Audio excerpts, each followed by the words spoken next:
Hey guys, here we are with another video of the adventure of the Ninja and the Badger, where this time we took our buddy Tommy with us, where we did 2 poker trips in about 8-day span, where we went to Austin last weekend and Oklahoma this past weekend, where we had a lot of fun most of the time. What'd you think? It was good. Unfortunately, I didn't play very well. Oh my gosh. It was a little rough. Stay tuned towards the end of the video where you get to see both sides of the experience that she lived. So Trevor thinks it's really funny that we're on the way to Austin to play poker for the weekend and I'm still working. But it's a long drive. It's like 3 to 4 hours in the car, so there's no sense in me not working while I'm doing it. Alright, so here we go. We are road to the WSOP Build a Bankroll Challenge. Tom, what do you think? Already putting out there. Yeah. Look at YouTube. Yeah. So I'm, like I was just telling Trevor that by June I'd like to have, my goal is 15 grand. Nice. Okay. Yeah. And right now I'm sitting just shy of 4 grand. I think it's like 38.50 something. So I got a ways to go. Ways to go. The first card room we went to the Friday night, I think it was Texas Card House. What'd you think? The dealers weren't as friendly as I'd hoped, but the people were nice, kind of aggressive. It was definitely an aggressive game. Hi. Crazy Badger in the back, photobombing this shit. Heck yeah. Okay, well, it's Saturday morning after a long night playing poker at, what was that place called? Texas Card House. What'd you think? What's your quick analysis review? What do you think? I thought it was a clean, well put together place. The players were rather gambly. Yeah. A lot of action, or at least at the tables I was at. You were at a crazy table, I think. Yeah. There were people shoving all in pre-flop with less than stellar holdings for $500. So if you like the gamble, if you like the action, yeah. Okay, what'd you think, Badger? Well, I got roped into playing a tournament. This guy. Oh my god. And then I was assured that if I rebought and added the add-ons, I'd be in the money. Somehow, I just ended up losing the money and ended up in 8th place with nothing. And had I even cashed, I would have only been $40 up from what I paid to get into it. Yeah. Lesson learned. Friends don't let friends play in tournaments. All right. I'll give you some of that right there. All right, we're going for breakfast, and we're going to try another poker room today at some point and check out Austin. You woke up Saturday morning, and you wanted to eat rabbit. Okay, so technically I was trying to remember the name of the restaurant, and I knew that it had a rabbit on the sign, so when I Googled it, I found Chez Z, which has a rabbit on the sign. I also found every place you could possibly eat rabbit in Austin, which I never really wanted to know. Anyway, the weather was beautiful, we sat outside, the place was great. Have a look at the food that we had. So Tommy and I got the spinach and mushroom with smoked chicken, and look what we have over here. This is decadent. Got something. What do you have there? It's breakfast in bed French toast, and it has all this good stuff inside it. Wow. It's really good. And it comes with all this, and there's no way I can even eat it. After breakfast, I dropped Tommy and Denise off at the Lodge Poker Room, and then I went rock climbing as they warmed up at the cash game, and I was getting ready for my tournament. It was like an hour or 2 later, and those guys played cash all day. What do you think? It was a little challenging. I mean, I met some nice people, and that was fun, and I enjoyed it. But it was one tough beat after the other, and it didn't seem like I could do anything right. Yeah. I even lost a hand, several $100, with a set of aces, which was not good. Not good. She flopped the set of aces. It was painful. Yeah. Okay, so here we are on our way back from Austin. Poker trip. And Tom, you're about to give us your quick poker trip review. So I was getting ready to say to tell Trevor that my overall review of these places is they're pretty well put together. They're clean. They're friendly staff. Some of the dealers are less experienced, I would say. And you're not going to get the quote-unquote professional dealer that you see in most casinos. Right. but that didn't really become an issue. There were a couple of times where they made mistakes, but they quickly corrected them. I know that Trevor came across one that didn't divide pots correctly or merged pots, like side pots, when he shouldn't have, and then had to re-break down the pots. So it's a mistake on their part, but where it really starts to take its toll is they do that multiple times, and it slows the game down, right? But whatever.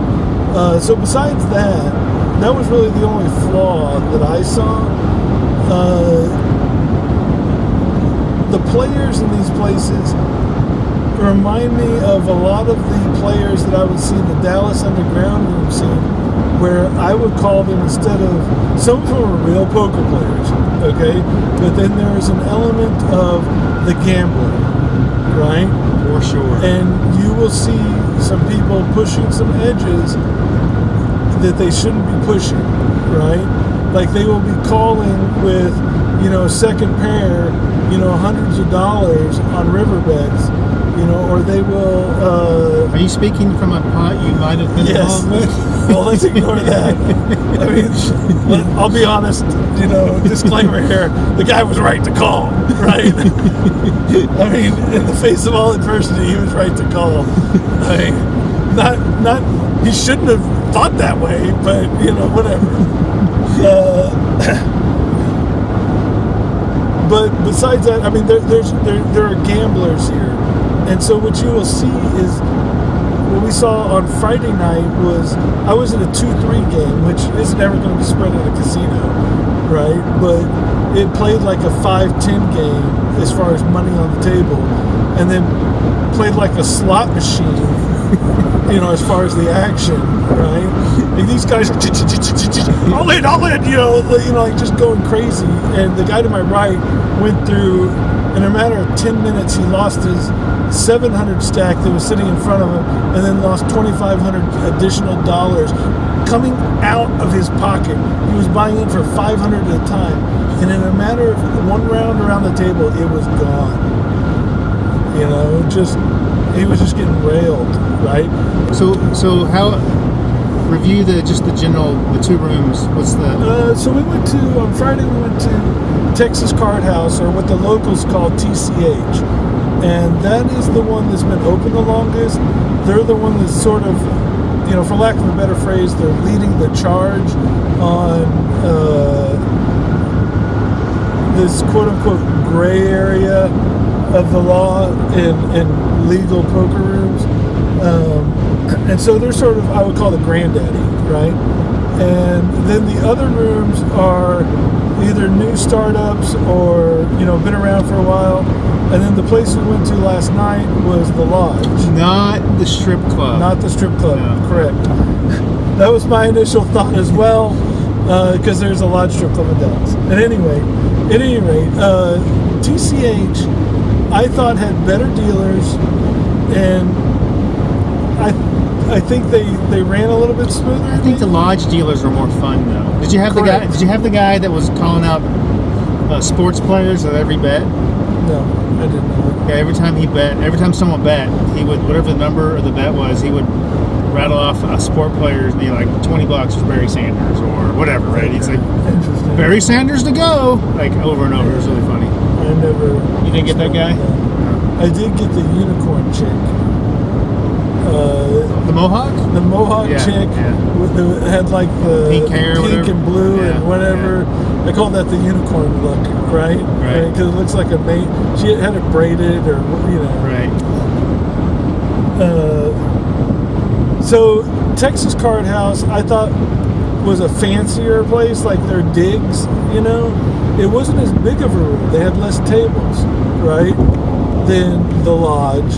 The Lodge, I think, had a more friendly atmosphere. For sure. More players. Stuff that you always have to do. Oh, right? one thing I thought was cool was the rent-a-cop would escort you to the parking lot to make sure you don't get robbed on the way out, which was kind of cool. And that was at the Lodge, but in all fairness, at Texas Card House, they offered us the same thing. They did. You're right. And the girl, she didn't offer it to me, but the little hottie the Hispanic hottie behind the checkout, she says, "I'll escort you out."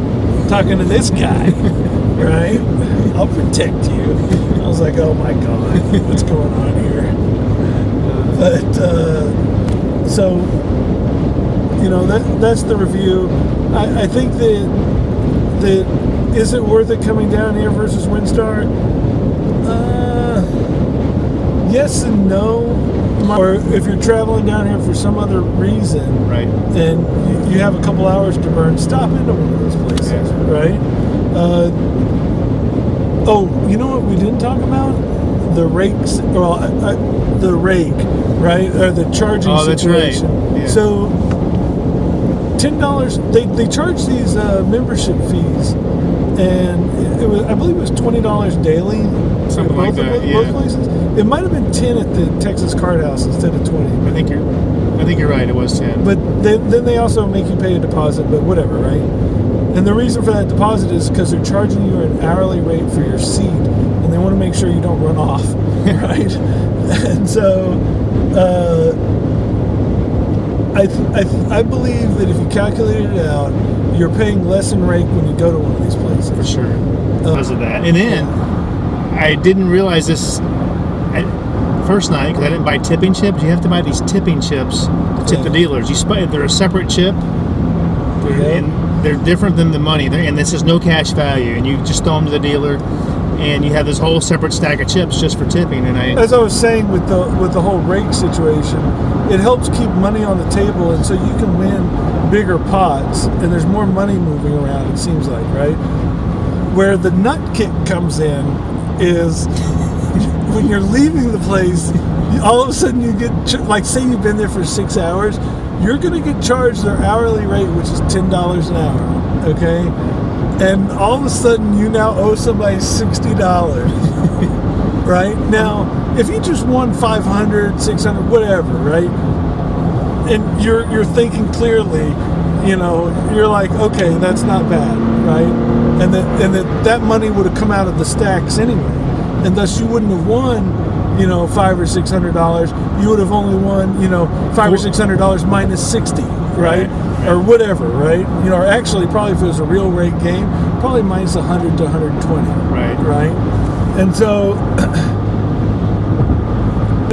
where I can see the problem coming in, and it really being a beatdown is you just lost $500, and now you got to pay somebody at the counter another $50 or $60. I can see where that it becomes an issue. Yeah. Now, well, they take credit cards though, so you don't feel it as much. Oh yeah, that's a smart financial advice right there. But I can see where people that are less calm, and or, you know, maybe people that are stressed out or shouldn't be gambling or something like that, where that could be an issue where they get upset that I just lost $1,200 over here, you know, blah blah. Now you want me to pay 60, or you know what I'm saying? Like they think that somehow in their mind that they don't owe the room anything because they lost money, right? And they aren't correlating the fact that they didn't lose it to the house, right? That they lost it to other individuals, right? And that the house still needs to make that living. Hey, what does that sign say? 17 feet. Not that one. Not that one. Over there. Oh, Bucky's, exit now. That means this video's over. Okay. We're going to Bucky's. Okay, so despite my rough poker weekend, we went ahead and decided to go to Winstar on Saturday. I had to talk her into it. He really did. It's when you fall off the horse, you need to get back on, or some shit like that. But I really didn't want to. I decided not to even track everything with the poker app. But what was really funny is when we got there, you know, Trevor wanted to play in the tournament at 11. And normally we're rushing to get there and we're always late. But this time we were actually there like 10, 15 minutes to spare. So Tommy and I were getting ready to play cash, and I look at him and I said, Tommy, I think maybe we should play the tournament. And we need to get ready for some of the WSOP events coming up, and there's really no reason why we shouldn't. So I talked myself and Tommy into playing the tournament with Trevor. So we all went in, and unbelievably, I managed to get all the way to the final table, top 6. We chopped, and I managed to take home quite a bit of money. Yeah, and so it's really funny. I was running back and forth from the cash game that I was at because I didn't make it to the final table, and I was taking pictures, and It was pretty funny. It was like I was a little kid doing a school recital. There he was, taking pictures and video of me at the final table, which is... It was awesome, and we were texting back and forth feverishly. Hey, what do I do? What do I do? You know, I had her folding some ridiculously strong hands just so she could ladder up in the money. ICM, and you'd be surprised what she folded, but guess what? It worked. And at first, I was just excited. I was really excited that I at least get my money back. And then when I ended up the top 6 and they all decided to chop, it was great. Yeah, awesome. Good job, baby. And that was more than my big win, too. Congrats. Thanks for watching, guys. Please, thumbs up, like, subscribe. I have another video on the hopper that I haven't edited from last year. Some Ninja Warrior stuff. It'll be really fun.